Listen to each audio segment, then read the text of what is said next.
Hai hai hai, hola sobat semua, sehat kan? Sudah makan? Seperti biasa Okebis Oke Abis akan menemani hari kalian agar lebih sempurna. Hari ini Okebis akan melanjutkan cerita dari novel Menantu yang Diremehkan. Eits, sebelum masuk ke ceritanya, pastikan kalian sudah like dan subscribe ya. Yuk langsung saja ke ceritanya. Cekidot. Tama tersenyum dan berkata, apakah aku bisa naik level mulai sekarang? Bagaimana kalau kita tidur di ranjang mulai sekarang? Alena langsung merasa malu dan berkata dengan suara rendah, bukan tidak mungkin untuk meningkatkan ke satu level, tetapi untuk saat ini, kamu hanya dapat meningkatkan ke satu level. Mengikuti rutinitas Tama sebelumnya, dia harus bertanya pada Alena saat ini, kapan dia bisa mencapai level penuh? Kapan dia bisa punya bayi?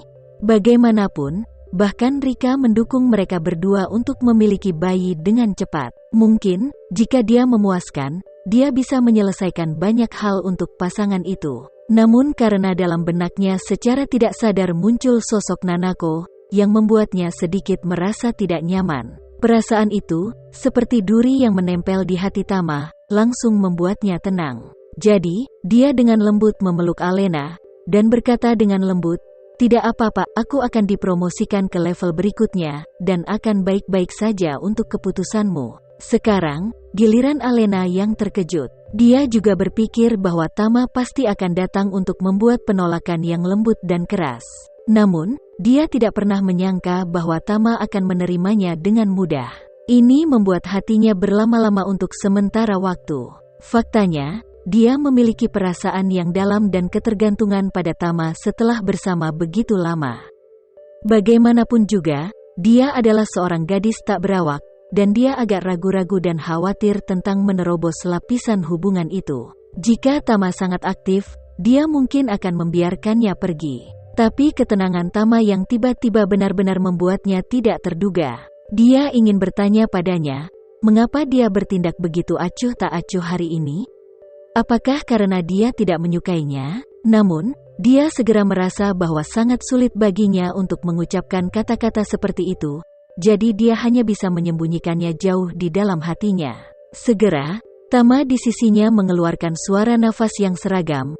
Alena menghela nafas di dalam hatinya, dan tertidur perlahan dengan sedikit kehilangan. Tama bangun pagi-pagi sekali keesokan harinya. Nyatanya, dia tidak bisa tidur nyenyak malam ini. Tidak tahu kenapa, selama dia menutup matanya, dia tidak bisa tidak memikirkan Nanako. Selama periode ini, ada banyak wanita di sekitar Tama. Apakah itu Linda, Anita, Gema dan masih banyak lainnya. Meskipun wanita-wanita ini sedikit banyak membuatnya merasa sedikit menggetarkan hati, tidak satu pun dari mereka yang membuatnya merasa tertekan seperti Nanako. Setelah Gema menunggu selama bertahun-tahun dan menemukannya setelah bertahun-tahun, Tama memang sangat bersalah. Tetapi Gema dilahirkan dalam keluarga besar dan dicintai oleh orang tuanya dengan segala cara yang mungkin. Setelah dewasa, ia menjadi bintang yang terkenal secara internasional, dan dicari serta dicintai oleh banyak orang. Bahkan tanpa dia, hidupnya sangat indah, sangat kaya, dan sangat bahagia.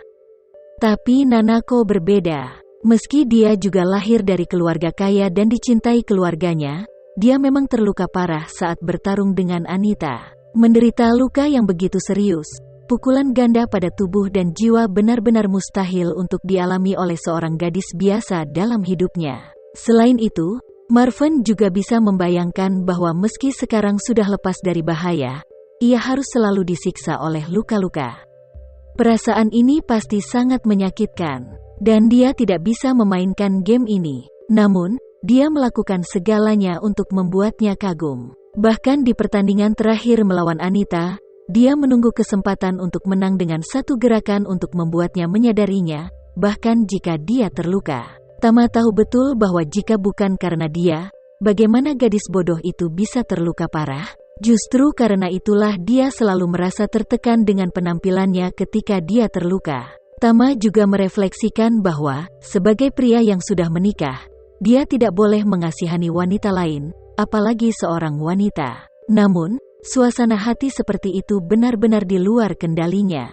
Usai mandi, Tama diam-diam meninggalkan kamar tanpa membangunkan Alena yang masih tertidur. Kali ini, Devano sudah mengajak rombongannya dan menunggu di depan pintu Andara. Tama turun ke bawah dan melihat Chandra dan Rika belum bangun, jadi dia meninggalkan pesan, lalu bergegas keluar rumah. Di depan pintu Andara, beberapa mobil Rolls-Royce parkir berdampingan. Begitu Tama keluar, Devano dan anak buahnya keluar dari mobil, membungkuk hormat padanya, dan berkata serempak, "Tuan." Tama mengangguk dan masuk ke mobil yang sama dengan Devano. Begitu dia naik, Devano langsung berkata pada Tama, "Tuan Paul dan Rudy akan pergi sendiri-sendiri. Johan dan Rian berjalan melewati kandang anjing. Kami hanya perlu menemui mereka di bandara. Pesawat dan kru sudah siap, dan mereka akan berangkat kapan saja setelah kami tiba." Tama menuturkan, perbedaan terbesar antara pesawat jet pribadi dan penerbangan sipil biasa adalah waktu yang relatif bebas. Selama melewati rute penerbangan hari ini, secara teori mereka bisa berangkat kapan saja. Ada ide di pikiran bawah sadarnya sekarang, yaitu pergi ke Tokyo untuk menyelesaikan sesuatu, dan kemudian bergegas ke Kyoto. Entah kenapa, Nanako telah menjadi kutukan di hatinya, selalu muncul dan terus mempengaruhi emosinya. Dia merasa bahwa ini mungkin terutama karena dia merasakan sedikit simpati atas pengalaman Nanako, dan jika dia menyembuhkannya sendiri, iblis ini secara alami akan musnah. Akibatnya, dia berkata kepada Devano dengan sedikit tidak sabar, "Oke, waktu tidak menunggu siapapun, cepat." Terima kasih ya sobat semua. Jangan lupa untuk like, komen, share dan subscribe ya, agar kami lebih semangat untuk memberikan hiburan yang menarik lainnya. See you next video sobat.